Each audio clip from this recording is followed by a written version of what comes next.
రంగారెడ్డి జిల్లా Ibrahimpatnam municipal chairman vice chairman ఎన్నికలపై stay ఎత్తివేసింది హైకోర్టు. ఈ ఎన్నికలపై తుది నిర్ణయం కలెక్టర్దేనని స్పష్టం చేసింది.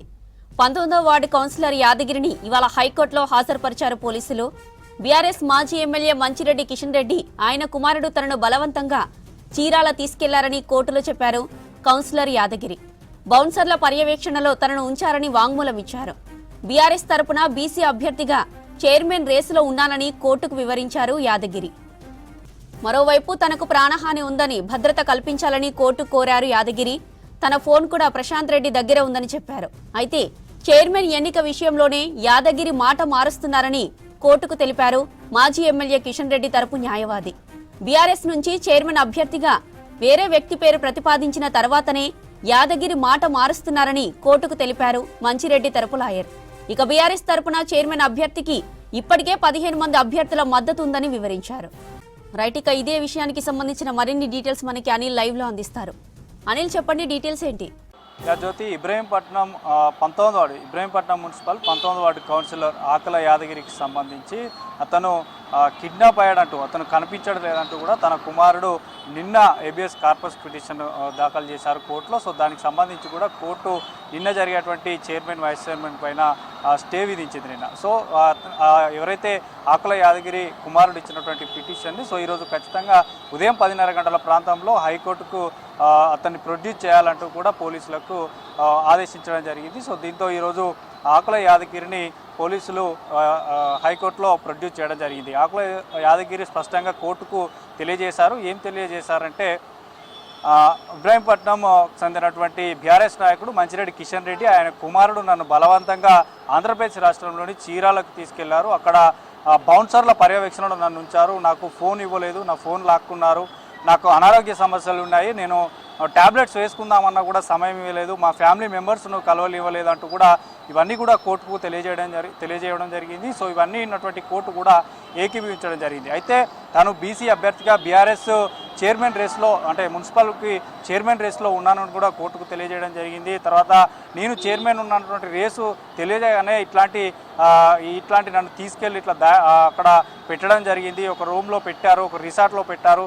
సో పూర్తిగా కూడా బౌన్సర్ల పర్యవేక్షణలో ఉంచారంటూ కూడా తెలపడం జరిగింది. ఇక మరోవైపు ఇప్పటికే ఇక్కడ దానికి సంబంధించినటువంటి ఏదైతే ఈ ఇబ్రహీంపట్నం మున్సిపాలిటీకి సంబంధించినటువంటి చైర్మన్ ఎన్నిక ప్రక్రియ ప్రారంభమైనప్పటి నుంచి కూడా ఈ కోర్టు పూర్తిగా కూడా ఒక సీనియర్ న్యాయవాదిని కూడా పెట్టారు. ఎందుకంటే ఏబిఎస్ కార్పస్ పిటిషన్ వేశారు కాబట్టి దీనికి సంబంధించి అమిక్యస్ క్యూరీ వెంకటేశ్వరను నియమించారు. సో క్యూరీ వెంకటేశ్వర తన పూర్తిగా కూడా అక్కడ వాదనలు విన్నాడు. తర్వాత పూర్తిగా తనకు కోర్టులో స్పష్టంగా తెలియజేయడం జరిగింది. ఇప్పటికి కూడా తనకు ప్రాణహాని ఉంది. సో మంచిరెడ్డి కిషన్ రెడ్డి నుంచి కానీ ఇంకా తన కుమారుడి నుంచి కానీ మాకు బెదిరింపులకు పాల్పడుతున్నారంటూ కూడా తెలియజేయడం జరిగింది. ఇక మరోవైపు మంచిరెడ్డి కిషన్ రెడ్డి తరపునటువంటి న్యాయవాది కూడా తెలియజేయడం జరిగింది. చట్టం ప్రకారం ఈ చైర్మన్ వైస్ చైర్మన్ ఎన్నిక జరగాలంటూ కూడా కోర్టుకు తెలపడం జరిగింది. ఎందుకు జరగాలంటే ఇటు బీఆర్ఎస్ తరఫున చైర్మన్గా వేరే అభ్యర్థి పేరు తెరపైకి రావడం వల్లనే ఈ ఆకుల యాదగిరి ఇట్లాంటి డ్రామాలకు తెరలేపారంటూ కూడా న్యాయవాది తెలపడం జరిగింది. ఎందుకంటే అటు బీఆర్ఎస్లో ఉన్నటువంటి ఇప్పటికీ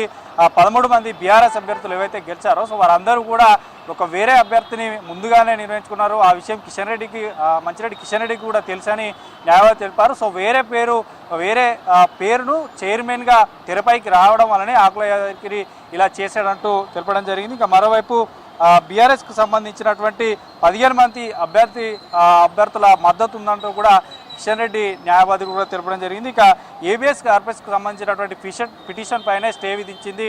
సో చైర్మన్ వైస్ చైర్మన్కి సంబంధించినటువంటి పూర్తిగా ఎన్నికకు సంబంధించినటువంటి రెస్పాన్సిబిలిటీ అంతా కూడా రిటర్నింగ్ అధికారి చేతిలోనే ఉంటుంది. సో రిటర్నింగ్ అధికారి మళ్ళీ ఏ డేట్న నిర్ణయిస్తారనేది కూడా ఉత్కంఠగా నెలకొంది. ఉత్కంఠగా చూస్తున్నటువంటి ఇబ్రహీంపట్నం మున్సిపల్కి సంబంధించినటువంటి ప్రజలు ఉన్నారు. ఎందుకంటే ఈ ఓన్లీ ఏబిఎస్ కార్పొరేట్కి సంబంధించినటువంటి స్టేనే ఎత్తివేసింది. ఎందుకంటే ప్రత్యక్షంగా ఆకుల యాదగిరి కోర్టులో కనబడ్డాడు కాబట్టి ఆ కోర్టుకు సంబంధించి ప్రత్యక్షంగా చూశారు కాబట్టి సో వెంటనే అతని ఫోన్ కూడా అతనికి ఇచ్చేయాలంటూ పోలీసులకి కూడా తెలిపింది హైకోర్టు.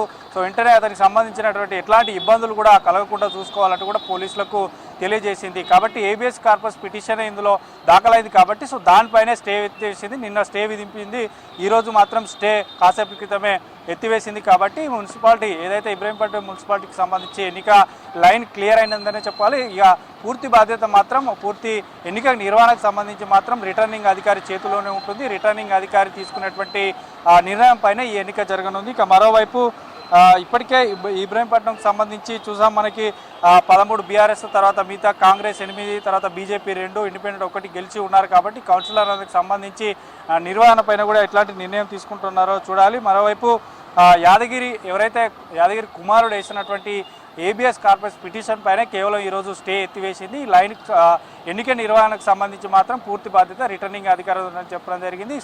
అంటే మనకి 16వ తేదీ నుండి కూడా చూస్తున్నాం. సో చాలా కూడా జరుగుతున్నాయి అక్కడ ఇబ్రహీంపట్నంలో గొడవలు కానీ, సో అక్కడ కౌన్సిలర్ల ఆందోళనలు కానీ, సో ఇట్లాంటి అన్ని ఇష్యూస్ బేస్ చేసుకొని మాత్రం ఏబిఎస్ కార్పస్ పిటిషన్ దాఖలైంది. కాబట్టి ఖచ్చితంగా పోలీసులు ప్రత్యక్షంగా ఎక్కడున్నా సరే ఇక్కడికి తీసుకురావాలంటూ ఆకుల యాదగిరిని కోర్టులో ప్రొడ్యూస్ చేయాలంటూ చెప్పారు. కాబట్టి ఈరోజు అయితే ప్రొడ్యూస్ చేశారు.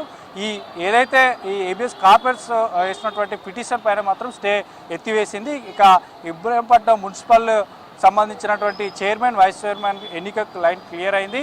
సో తుది నిర్ణయం అయితే రిటర్నింగ్ అధికారి తీసుకోవాలి. సో అది ఎప్పుడు ఉంటుంది అనేది అయితే వేచి చూడాల్సినటువంటి అవసరం ఉంది.